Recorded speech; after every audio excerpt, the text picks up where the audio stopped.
तेबे आज संसदर बजेट अधिवेशन संसद बजेट रे आगत करेंगे अर्थमंत्री। तेबे संसद रे राष्ट्रपति अभिभाषण रखुचंती, सीधासलख देखिबा। पैदा हुई उनकी मुसीबतें दूर हों और समाज की आखिरी पंक्ति में खड़े व्यक्ति तक जन सुविधाएं पहुंचे।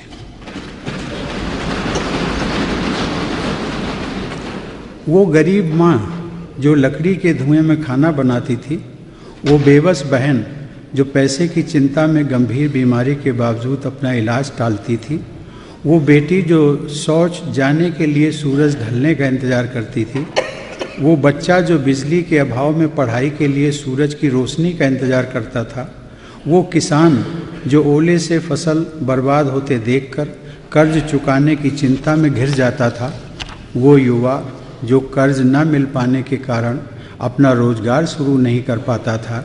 ऐसे ही असंख्य असहाय चेहरों ने मेरी सरकार के लक्ष्य तय किए।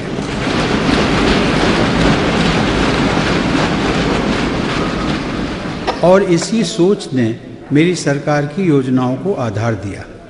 यही दीनदयाल उपाध्याय के अंत्योदय का आदर्श रहा है और उनका यह आदर्श ही मेरी सरकार के कामकाज की सार्थकता की कसौटी बना है। पिछले 4.5 वर्षों में मेरी सरकार ने लोगों में एक नई आशा और विश्वास का संचार किया है, देश की साख बढ़ाई है और सामाजिक तथा आर्थिक बदलाव के लिए प्रभावी प्रयास किए हैं। परिणाम स्वरूप मेरी सरकार ने देशवासियों का अपार स्नेह और विश्वास जीता है। हर एक भारतवासी का जीवन बेहतर हो, यही मेरी सरकार का मुख्य ध्येय है।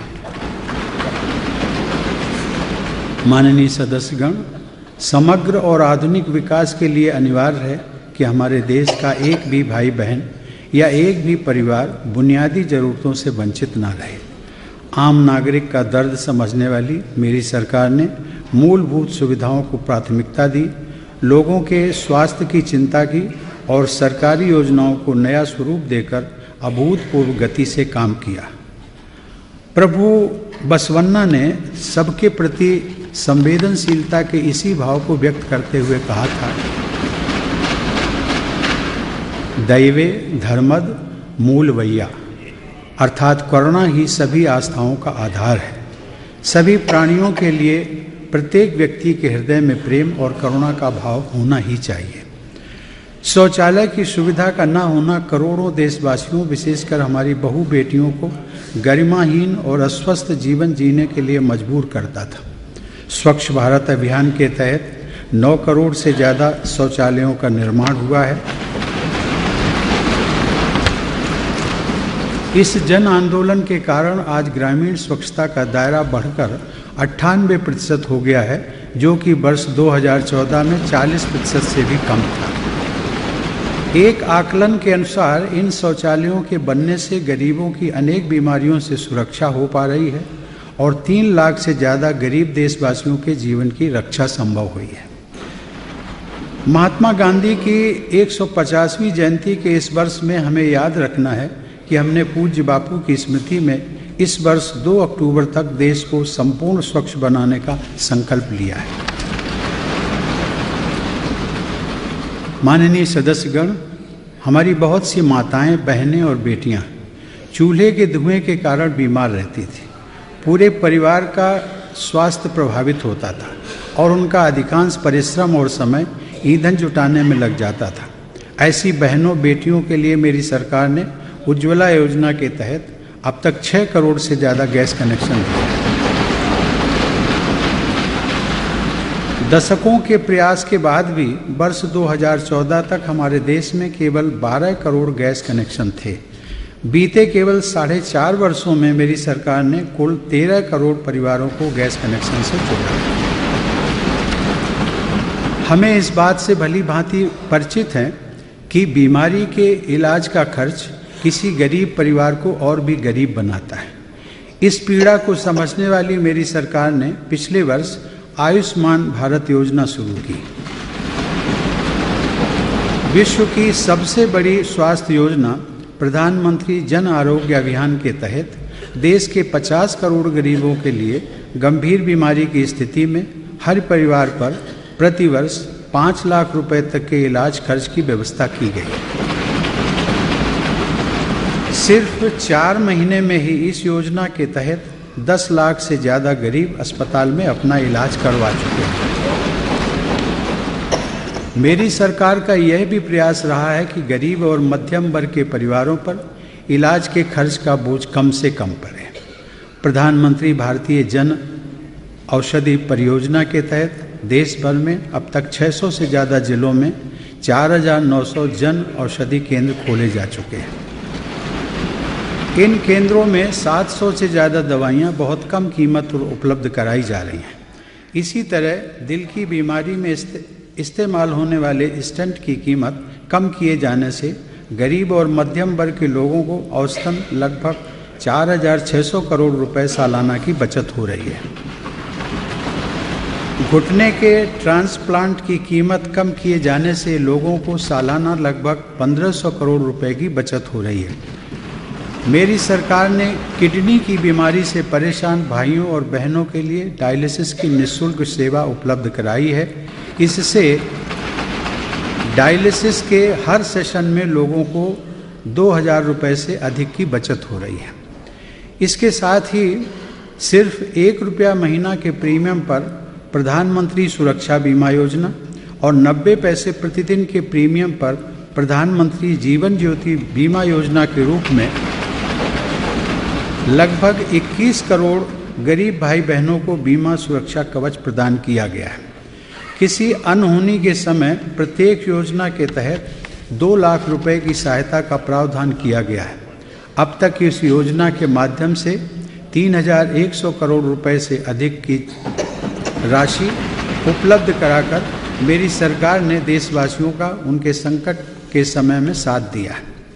मेरी सरकार गरीब महिलाओं और बच्चों में कुपोषण की चुनौती को समाप्त करने के लिए भी पूरी शक्ति से काम कर रही है। कुपोषण के लिए जिम्मेदार परिस्थितियों को दूर करने के लिए तथा कुपोषण से पीड़ित लोगों के लिए मेरी सरकार ने राष्ट्रीय पोषण मिशन शुरू किया है। देश के दूर दराज और आदिवासी इलाकों में रहने वाले बच्चों और गर्भवती महिलाओं तक भी टीकाकरण की सुविधा पहुँचे, इसके लिए सरकार ने मिशन इंद्रधनुष योजना की शुरुआत की, जिसके फलस्वरूप अब देश बहुत तेजी के साथ पूर्ण टीकाकरण के लक्ष्य के करीब पहुंच गया है। चाहे शहर हो या गांव हो, मेरी सरकार स्वास्थ्य से जुड़े इंफ्रास्ट्रक्चर को मजबूत करने का काम तेजी से कर रही है। सरकार द्वारा नए मेडिकल कॉलेज खोले जा रहे हैं, जिला अस्पतालों को अपग्रेड किया जा रहा है और देश की हर बड़ी पंचायत में वेलनेस सेंटर खोले जा रहे हैं। तमिलनाडु के मदुरई से लेकर जम्मू कश्मीर के पुलवामा तक और गुजरात के राजकोट से लेकर असम के कामरूप तक नए एम्स बनाए जा रहे हैं। इसके अलावा सरकार नए आयुर्वेद विज्ञान संस्थान भी खोल रही है और साथ ही शारीरिक और मानसिक स्वास्थ्य के लिए योग को भी बढ़ावा दे रही है। गांवों में चिकित्सकों की कमी को दूर करने के लिए बीते 4 वर्षों में मेडिकल की पढ़ाई में 31,000 नई सीटें जोड़ी गई हैं। माननीय सदस्यगण, जब मेरी सरकार ने ये लक्ष्य तय किया कि वर्ष 2022 में जब देश स्वतंत्रता की 75वीं वर्षगांठ मना रहा होगा, तब कोई भी परिवार बेघर न रहे, तो कुछ लोग सोचते थे कि ये कैसे संभव हो सकता है। लेकिन सरकार ने पुरानी योजनाओं के घरों का निर्माण पूरा करने के साथ ही प्रधानमंत्री आवास योजना के तहत शहर और गांव में घर बनाने के काम को अभूतपूर्व गति दी है। पिछले 4.5 वर्षों में सरकार की ग्रामीण आवास योजनाओं के तहत 1 करोड़ 30 लाख से ज़्यादा घरों का निर्माण किया जा चुका है, जबकि वर्ष 2014 के पहले 5 साल में सिर्फ 25 लाख घरों का ही निर्माण हुआ था। गरीबों के लिए घर के निर्माण और घर की चाबी देने में 5 गुना से ज़्यादा की ये तेज़ी देश के गरीबों की तकदीर और हमारे गांव की तस्वीर बदल रही है। इसी तरह शहरों में भी अब अपना घर बनवाना या खरीदना सामान्य आय के व्यक्ति के लिए अधिक आसान हुआ है। काले धन और ऊंची कीमतों की वजह से किसी सामान्य परिवार का अपना घर होने का सपना पूरा होना मुश्किल हो गया था। मेरी सरकार ने रेरा कानून लागू करके ये सुनिश्चित किया है कि घरों का निर्माण समय से पूरा हो और समय से आवेदक को सौंपा जाए, जिससे कि उसकी जीवन भर की कमाई फंसे नहीं। इस कानून के बाद देश भर में करीब 35,000 रियल एस्टेट प्रोजेक्ट रजिस्टर किए जा चुके हैं, जिनमें लाखों घरों का निर्माण करके परिवारों को सौंपा जाना है। प्रधानमंत्री आवास योजना के तहत सरकार निम्न आय वर्ग के लोगों को 6.5% की इंटरेस्ट सब्सिडी भी दे रही है। एक आकलन है कि अगर किसी ने 20 लाख रुपए का होम लोन 20 वर्षों के लिए लिया है तो उसे करीब 6 लाख रुपए की सहायता मिल रही है। मेरी सरकार हर व्यक्ति के जीवन में रोशनी लाने का काम कर रही है। वर्ष 2014 में 18,000 से अधिक गांव ऐसे थे जहां बिजली नहीं पहुंची थी। आज देश के हर गांव तक बिजली पहुंच गई है। प्रधानमंत्री सौभाग्य योजना के तहत अब तक 2,47,00,000 घरों में बिजली का कनेक्शन दिया जा चुका है। अब भारत तेजी से उस स्थिति की तरफ बढ़ रहा है जहां उसके प्रत्येक घर में बिजली होगी और कोई भी परिवार अंधेरे में जीने के लिए मजबूर नहीं होगा। मेरी सरकार हर वर्ग की आकांक्षाओं और सपनों को पूरा करने के लिए गंभीरता से कार्य कर रही है। आय कर का बोझ घटाकर और महंगाई पर नियंत्रण करके सरकार ने मध्यम वर्ग को बचत के नए अवसर दिए हैं। सरकार का प्रयास है कि कड़ा परिश्रम करने वाले हमारे मध्यम वर्ग की पूंजी बढ़े और निवेश के नए विकल्पों से उनकी आय और भी बढ़े। माननीय सदस्यगण, जब देश को अटल बिहारी वाजपेयी के रूप में एक दूरदर्शी, सर्व समावेशी, संवेदनशील, गरीब का दुख समझने वाले प्रधानमंत्री मिले थे तो अनेक नए विभाग, मंत्रालय और कार्यक्रम शुरू किए गए थे। उत्तर पूर्व के राज्यों के लिए अलग मंत्रालय हो या आदिवासी कल्याण मंत्रालय, सर्व शिक्षा अभियान हो या स्वर्णिम चतुर्भुज के जरिए देश को सड़कों द्वारा जोड़ने का अभियान, ये सब अटल जी की ही देन थे। अटल जी ने देश में व्याप्त असंतुलन को दूर करने का महायज्ञ शुरू किया था। अटल जी द्वारा किए गए ये कार्य और मंत्रालय 21वीं सदी के शुरुआती वर्षों में भारत में सामाजिक असंतुलन समाप्त करने के लिए बहुत महत्वपूर्ण सिद्ध हो रहे थे, लेकिन दुर्भाग्यवश बाद में इन कार्यों को वैसी गति और निरंतरता नहीं मिली जैसी मिलनी चाहिए थी। हम सभी जानते हैं कि हमारे दिव्यांग भाई बहनों को अगर उनके शारीरिक संघर्ष कम करने में सहायता मिल जाए तो वे अपने दमखम पर नई ऊंचाइयों को प्राप्त कर सकते हैं। इसी सोच के तहत अटल जी द्वारा स्थापित सामाजिक न्याय और अधिकारिता मंत्रालय ने दिव्यांग जनों के लिए सहायता शिविरों की परंपरा शुरू की थी। लेकिन वर्ष 2014 तक स्थिति ये रही कि ऐसे सिर्फ 56 शिविरों का ही आयोजन हो सका। 2014 में सरकार बनने के बाद अटल जी के विजन पर चलते हुए मेरी सरकार ने पूरी संवेदनशीलता के साथ दिव्यांग जनों से जुड़ी समस्याओं के समाधान का प्रयास शुरू किया। बीते 4.5 वर्षों में मेरी सरकार ने औसतन हर महीने 140 सहायता शिविरों का आयोजन किया है, जहां पहुंचकर दिव्यांग जन खुद सहायता उपकरण प्राप्त कर रहे हैं। इस दौरान पूरी पारदर्शिता के साथ करीब 12 लाख दिव्यांग जनों को 700 करोड़ रुपए के सहायता उपकरण दिए गए। दिव्यांग जनों को आने जाने के समय रेलवे स्टेशनों तथा बस अड्डों पर किस तरह की असुविधा होती है, इससे हम सभी परिचित हैं। मेरी सरकार ने सुगम्य भारत अभियान चलाकर लगभग 1000 सरकारी इमारतों और 650 से ज़्यादा रेलवे स्टेशनों को दिव्यांग जनों के लिए सुगम्य बनाया है। दिव्यांग बच्चों को दूसरे राज्यों में जाने पर दूसरी तरह की सांकेतिक भाषा की वजह से तकलीफ होती थी। कई जगह एक ही राज्य में भी अलग अलग सांकेतिक भाषा का प्रयोग किया जा रहा था। उनकी इस तकलीफ को समझते हुए मेरी सरकार ने पूरे देश में दिव्यांग जनों के लिए एक ही सांकेतिक भाषा पर काम शुरू किया।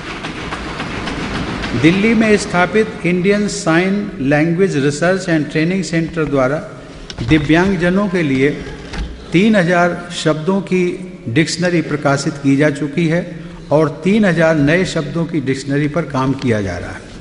इतना ही नहीं, केंद्र सरकार की लगभग 100 वेबसाइटों को भी दिव्यांगजनों की आवश्यकता के मुताबिक बदला गया है। मेरी सरकार ने दिव्यांगजन अधिकार अधिनियम लागू करके उन्हें शिक्षा, सामाजिक सुरक्षा और नौकरी में समानता का अवसर भी प्रदान किया है। माननीय सदस्यगण, वर्षों से हमारे देश में मानव रहित रेलवे क्रॉसिंग पर होने वाले हादसों को लेकर बड़ी चर्चा होती रही। संसद में भी ये विषय कई बार उठा है। वर्ष 2014 में हमारे देश में मानव रहित क्रॉसिंग की संख्या 8300 थी। मेरी सरकार ने मानव रहित रेलवे क्रॉसिंग समाप्त करने का अभियान चलाया और अब ऐसी क्रॉसिंग लगभग समाप्त हो गई है। हमारे देशवासियों को प्रायः किसी न किसी प्राकृतिक आपदा से जूझना पड़ता है। हर वर्ष कुछ जिलों में बाढ़ आती है, कुछ जिलों में सूखा पड़ता है। प्राकृतिक आपदाओं के प्रबंधन पर भी सरकार पूरा बल दे रही है और हम अपने राहत के कार्य पूरी क्षमता से कर सकें, इसके लिए पहले के मुकाबले दोगुनी से ज़्यादा राशि मुहैया कराई गई है। चाहे दक्षिण भारत के राज्यों में समुद्री तूफान की आपदा हो या फिर पूर्वी भारत में बाढ़ का संकट, मेरी सरकार ने राहत और पुनर्निर्माण के कार्यों में पूरी तत्परता और संवेदनशीलता का परिचय दिया है। माननीय सदस्यगण, समाज में व्याप्त हर प्रकार के अभाव और अन्याय को समाप्त करने की संवेदनशील सोच के साथ मेरी सरकार ने सामाजिक और आर्थिक न्याय के लिए कानून व्यवस्था में समुचित परिवर्तन का प्रयास किया है। नागरिकता संशोधन विधेयक के द्वारा उन पीड़ितों को भारत की नागरिकता प्राप्त होने का मार्ग आसान होगा जो प्रताड़ना के कारण पलायन करके भारत आने पर मजबूर हुए हैं। इसमें उनका कोई दोष नहीं है, बल्कि वे परिस्थितियों का शिकार हुए हैं। किसी नाबालिग के साथ बलात्कार करने की जघन्य अपराध की सजा के लिए सरकार ने अपराधी को फांसी की सजा देने का प्रावधान किया है। कई राज्यों में तेजी से सुनवाई के बाद दोषियों को फांसी की सजा मिलने से ऐसी विकृत सोच रखने वाले लोगों में कड़ा संदेश गया। हमारी मुस्लिम बेटियों को डर और भय की जिंदगी से मुक्ति दिलाने तथा उन्हें अन्य बेटियों के समान जीवन जीने के अधिकार देने हेतु मेरी सरकार 3 तलाक से जुड़े कानून को संसद से पारित करवाने का लगातार प्रयास कर रही है। इसी तरह अन्य पिछड़ा वर्ग आयोग को संवैधानिक दर्जा दिया जाना सामाजिक न्याय के लिए मेरी सरकार की प्रतिबद्धता को दर्शाता है। बीते शीतकालीन सत्र में संसद द्वारा संविधान का 103वां संशोधन पारित करके गरीबों को आरक्षण का लाभ पहुंचाने का ऐतिहासिक फैसला लिया गया। यह पहल देश के उन गरीब युवक युवतियों के साथ न्याय करने का प्रयास है जो गरीबी के अभिशाप के कारण वंचित महसूस कर रहे थे। इस नई व्यवस्था का वर्तमान आरक्षण पर असर न पड़े, इसके लिए शैक्षिक संस्थानों में सीटों की संख्या भी उसी अनुपात में बढ़ाई जा रही है। माननीय सदस्यगण, हमारे युवा ही हमारे देश की सबसे बड़ी ताकत है। भारत दुनिया का सबसे युवा देश और 21वीं सदी के युवा भारत की उम्मीदें तथा उसके सपने मेरी सरकार की नीतियों निर्णयों को प्रेरित करते रहे। अपने पैरों पर खड़ा होने की ललक रखने वाले युवाओं को ध्यान में रखते हुए कौशल विकास अभियान शुरू किया गया। इस अभियान के तहत पिछले 4 वर्षों में प्रति वर्ष औसतन 1 करोड़ युवाओं को कौशल विकास का प्रशिक्षण दिया गया। आने वाले समय में देश में 15,000 से ज़्यादा ITI, 10,000 से ज़्यादा कौशल विकास केंद्र और 600 से ज़्यादा प्रधानमंत्री कौशल केंद्र भारत के युवाओं के कौशल को बढ़ाने में अहम भूमिका निभाएंगे। नौजवानों को अपने व्यवसाय के लिए आसानी से ऋण प्राप्त हो, इसके लिए प्रधानमंत्री मुद्रा योजना के तहत बिना किसी गारंटी के 7 लाख करोड़ रुपए से ज़्यादा के ऋण दिए गए। इसका लाभ ऋण प्राप्त करने वाले 15 करोड़ से ज़्यादा लोगों ने उठाया है। इस योजना के तहत 4 करोड़ 26 लाख से ज़्यादा लोगों ने पहली बार ऋण लेकर अपना व्यवसाय प्रारंभ किया है।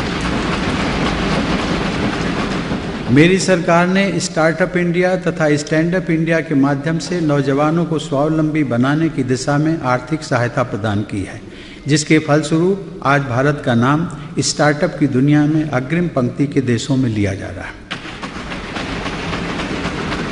प्रधानमंत्री रोजगार प्रोत्साहन योजना के द्वारा सरकार ने नौकरियों को इंसेंटिव के साथ जोड़ा है।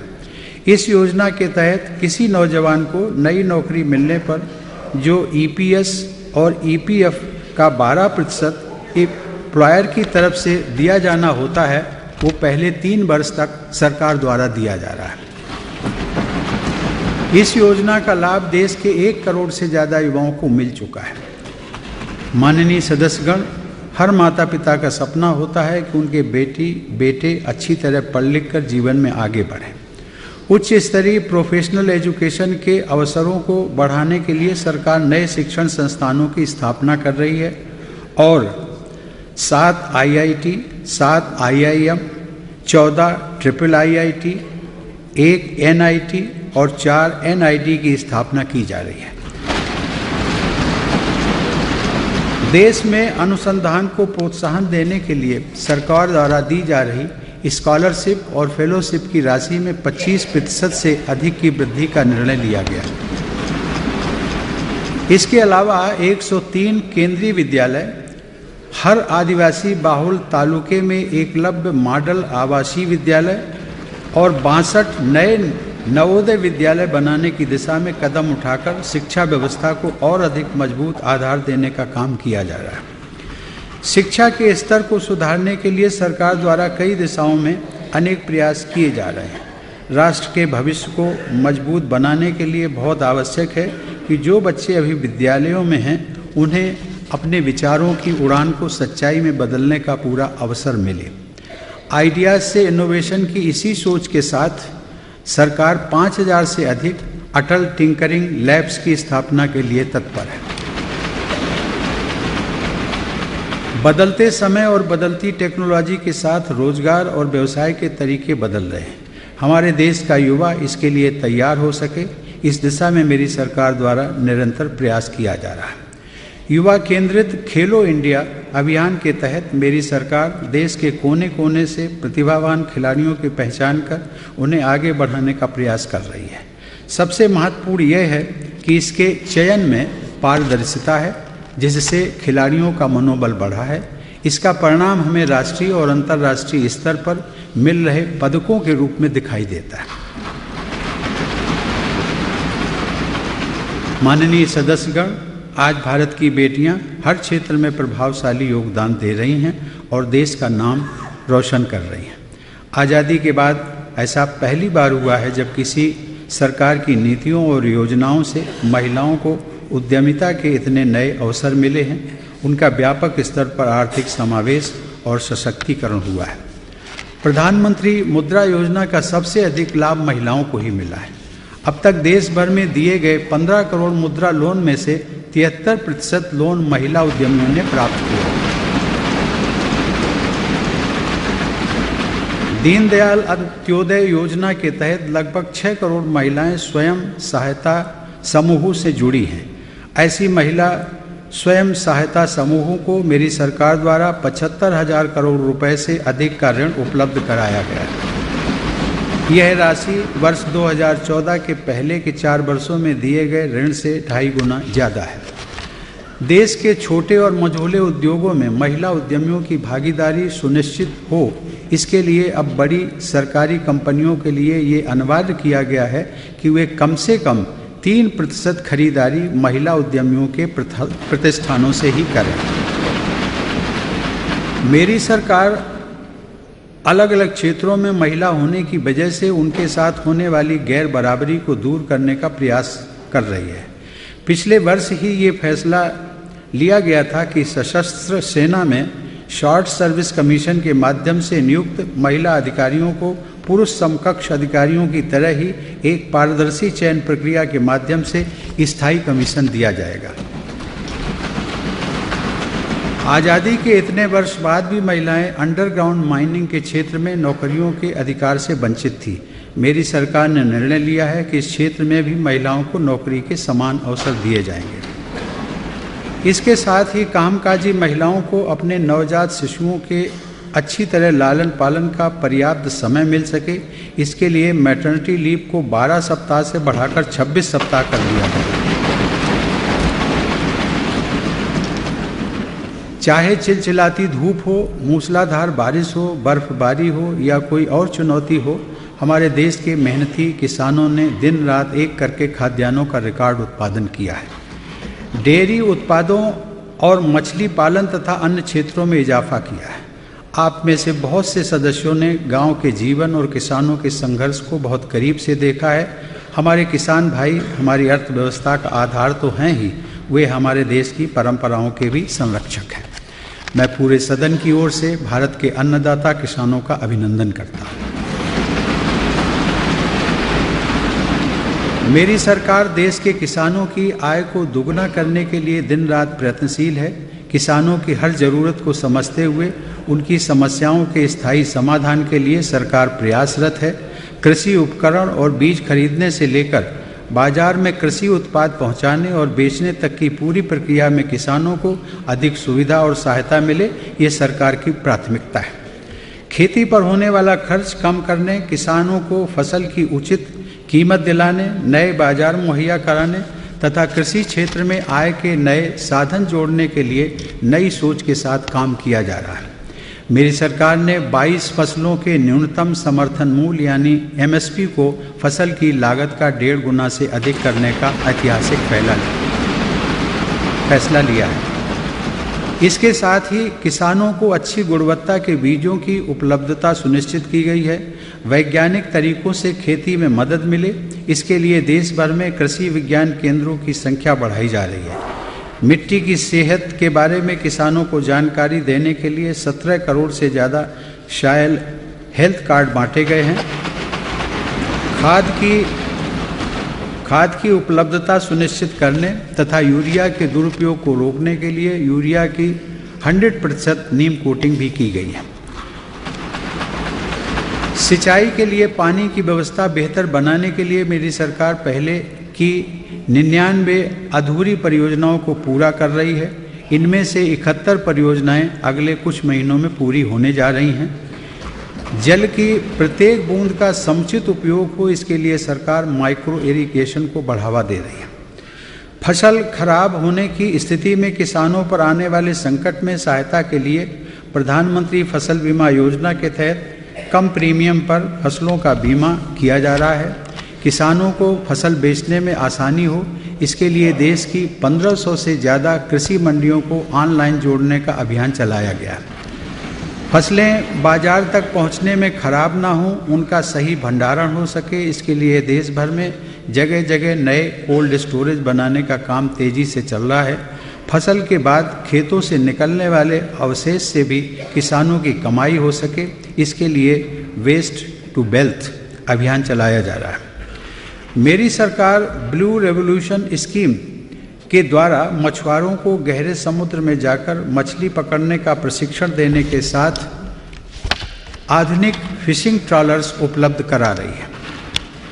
ये सारे व्यापक कार्य 70 वर्ष से चली आ रही हमारी कृषि व्यवस्था में स्थायी बदलाव लाएंगे और हमारे अन्नदाता किसानों को सशक्त करके उन्हें मुश्किलों से उबार पाएंगे तथा उनके सामर्थ्य के साथ न्याय कर पाएंगे। माननीय सदस्यगण, मेरी सरकार डिजिटल इंडिया अभियान से जुड़ी योजनाओं को गति देकर यह भी सुनिश्चित करने का प्रयास कर रही है कि ग्रामीण इलाकों में रहने वाले लोगों को भी ई-गवर्नेंस का पूरा लाभ मिले। वर्ष 2014 में देश में मात्र 59 ग्राम पंचायतों तक डिजिटल कनेक्टिविटी पहुंच पाई थी। आज 1,16,000 ग्राम पंचायतों को ऑप्टिकल फाइबर से जोड़ दिया गया तथा लगभग 40,000 ग्राम पंचायतों में वाईफाई हॉटस्पॉट लगा दिए गए। ग्रामीण भाई बहनों तक सुविधाएं आसानी से पहुँचें, इसके लिए कॉमन सर्विस सेंटर्स की स्थापना बहुत तेज़ी से की गई है। इन केंद्रों में बैंकिंग से लेकर बीमा और पेंशन से लेकर स्कॉलरशिप की तमाम सुविधाएं गांव के लोगों को ऑनलाइन उपलब्ध कराई जा रही हैं। वर्ष 2014 में देश में सिर्फ 84,000 कॉमन सर्विस सेंटर थे, आज उनकी संख्या बढ़कर 3 लाख से अधिक हो गई है। इसमें से भी 2,12,000 सर्विस सेंटर केवल ग्राम पंचायतों में स्थापित किए गए हैं। इंफॉर्मेशन टेक्नोलॉजी के इस युग में डेटा का आसानी से और कम दरों पर उपलब्ध होना हमारे देशवासियों के लिए बहुत बड़ी सुविधा है और विकास का जरिया भी है। वर्ष 2014 में जहां 1 GB डेटा की कीमत लगभग 250 रुपये थी, अब वह घटकर 10-12 रुपये हो गई है। इसी तरह मोबाइल पर बात करने में पहले जितना खर्च होता था वो भी अब आधे से कम हो गया है। पहले सामान उद्यमियों के लिए सरकारी विभागों को अपना सामान बेचना प्रायः नामुमकिन होता था। अब सरकारी खरीद के लिए GEM यानी गवर्नमेंट ई मार्केट प्लेस नामक एक ऑनलाइन प्लेटफॉर्म विकसित किया गया है। GEM की वजह से जहां एक ओर सरकारी खरीद में पारदर्शिता आई है, वहीं दूसरी ओर देश भर के छोटे बड़े शहरों और गांवों के व्यापारी अपना उत्पाद बिना किसी मुश्किल के सरकारी विभागों को बेच सकते हैं। प्रक्रियाओं को सरल बनाने की कड़ी में सरकार ने हाल ही में सिर्फ 59 मिनट में 1 करोड़ रुपए तक के ऋण की स्वीकृति देने वाली योजना भी शुरू की है। माननीय सदस्यगण, महान संत तिरुवल्लुवर ने कहा है कि येट्टुलम इट्टुलम कातलुम कात वगुत्तुलुम वल्लद अरस, यानी कि अच्छी सरकार समुचित ढंग से संपत्ति अर्जित करती है, राज्य के धन और सेवाओं को बढ़ाती है, उनका ठीक से संरक्षण करती है और लोगों के बीच राज्य की सुविधा और संपदा को सजगता के साथ न्यायपूर्ण तरीके से पहुंचाती है। बैंकों के राष्ट्रीयकरण के 45 साल बाद भी हमारे देश में गरीबों के लिए बैंकिंग सुविधाओं की क्या स्थिति थी, इससे हम सब भली भांति परिचित हैं। मेरी सरकार की जन धन योजना इस बात का एक उत्तम उदाहरण है कि कैसे एक बड़े आर्थिक परिवर्तन का आधार तैयार किया जाता है। यह योजना सिर्फ लोगों के बैंक खाते खोलने मात्र की नहीं है, इसके उद्देश्य बहुत व्यापक है। यह योजना देश के गरीब का आर्थिक समावेश कर रही है और उसका आत्मविश्वास बढ़ा रही है। जन धन योजना की वजह से आज देश में 34 करोड़ लोगों के बैंक खाते खुले हैं और देश का लगभग हर परिवार बैंकिंग व्यवस्था से जुड़ गया है। एक अंतर्राष्ट्रीय एजेंसी के अनुसार वर्ष 2014 से लेकर 2017 के बीच पूरे विश्व में खोले गए कुल बैंक खातों के 55% खाते भारत में ही खुले हैं। आंकड़ों से आगे बढ़कर इसका जो सकारात्मक प्रभाव देश की आर्थिक व्यवस्था पर पड़ रहा है उसे भी जानना आवश्यक है। हमारी माताएं बहनें बुरे वक्त में काम आने के लिए हमेशा कुछ पैसे बचाकर रखती थी, लेकिन अक्सर ये पैसे रोज़मर्रा की ज़रूरतों पर खर्च हो जाते थे। आज जनधन खातों में जमा 88,000 करोड़ रुपए इस बात के गवाह हैं कि कैसे इन खातों ने बचत करने का तरीका बदल दिया है। जनधन योजना की वजह से ही आज मनरेगा का पैसा, अलग अलग बीमा योजनाओं की राशि, स्कॉलरशिप, पेंशन, ज़्यादातर सरकारी लाभ DBT के जरिए सीधे गरीबों के बैंक खातों में जाने लगा है। गरीब और सरकार के बीच बिचौलियों की भूमिका जनधन खातों ने समाप्त कर दी है। आज अगर देश में 60 करोड़ से ज़्यादा रुपए डेबिट कार्ड हैं और भीम ऐप के द्वारा कम लागत पर डिजिटल लेन देन सुलभ हो रहा है, तो उसके पीछे जनधन योजना की बहुत बड़ी भूमिका है। इसी कड़ी में अब तक डाकघरों में स्थापित इंडिया पोस्ट पेमेंट्स बैंक के माध्यम से सरकार बैंकिंग सेवाओं को लोगों के और निकट पहुंचा रही है। भारत में हो रहे इस आर्थिक समावेश की चर्चा पूरे विश्व में हो रही है। माननीय सदस्यगण, समाज कल्याण के अनेक क्षेत्रों में ऐसी योजनाएं तो बीते कई दशकों से चल रही थी, लेकिन उनका अपेक्षित प्रभाव देखने को नहीं मिलता था। नागरिकों के सुख दुख, उनकी परेशानियों के प्रति मेरी सरकार की सजगता, सक्रियता और सही नियत ने बड़े बदलावों को संभव कर दिखाया है। वर्ष 2014 में मेरी सरकार को जनता ने पूर्ण बहुमत देने के साथ ही यह आदेश भी दिया था कि काले धन और भ्रष्टाचार पर कड़ी से कड़ी कार्रवाई हो। बीते 4.5 वर्षों में मेरी सरकार ने भ्रष्टाचार के खिलाफ मजबूत लड़ाई लड़ी है। जनमन को समझने वाली मेरी सरकार ने पहले दिन से ही काले धन और भ्रष्टाचार के खिलाफ मुहिम छेड़ी और कैबिनेट की पहली ही बैठक में काले धन के खिलाफ SIT यानी विशेष जांच दल के गठन का निर्णय लिया। इसके बाद सरकार ने काले धन के खिलाफ नया और कठोर कानून बनाया। विदेश में गैर कानूनी तरीके से जुटाई गई संपत्ति के खिलाफ भी मेरी सरकार ने अभियान चलाया। टैक्स हेवन समझे जाने वाले अनेक देशों के साथ नए सिरे से समझौते किए गए और कई देशों के साथ पुराने समझौतों की कमियों को दूर करते हुए नए बदलाव लाए गए। भारत से विदेश जा रहे काले धन को रोकने के साथ ही मेरी सरकार ने देश के भीतर भी काले धन के खिलाफ एक बड़ा अभियान चलाया। देश का हर वो सेक्टर जहां काले धन का प्रवाह था उसके लिए नए कानून बनाए गए, उन्हें टैक्स के दायरे में लाया गया। इन कार्रवाइयों के बीच सरकार ने लोगों को अपनी अघोषित आय और अघोषित धन को स्वेच्छा से घोषित करने का अवसर भी दिया।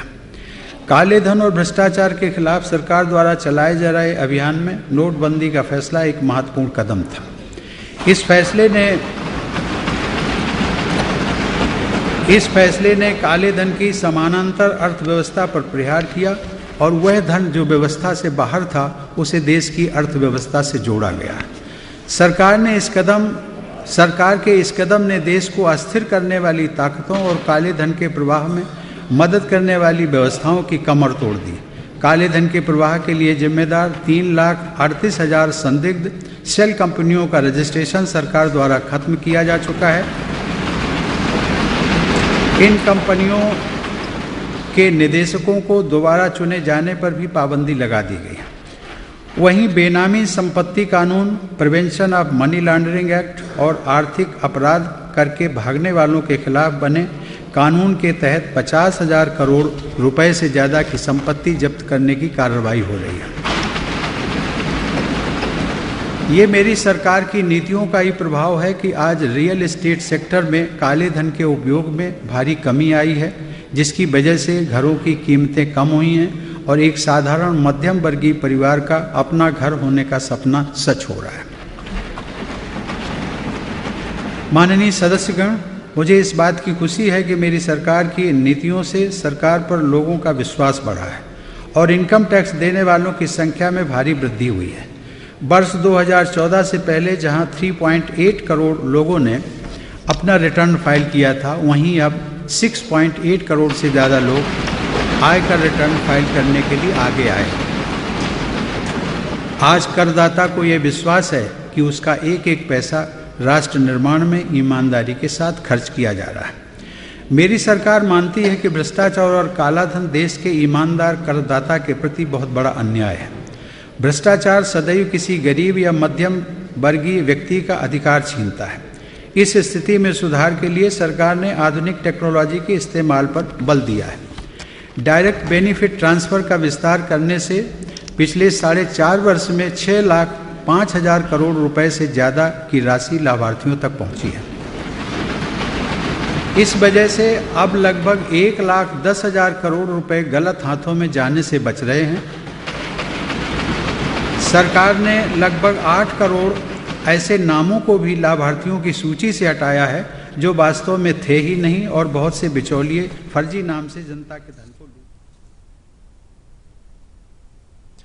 आपण देखुले सीधासलख संसदर सीधा प्रसारण लोकसभा आज संसदर बजेट अधिवेशन आरंभ होची एवं मोदी सरकार यह होची शेष बजेट अधिवेशन एवं आज मिलित सदन को संबोधित करुथिले राष्ट्रपति एवं जार सीधासलख दृश्य आपण माने देखुथिले।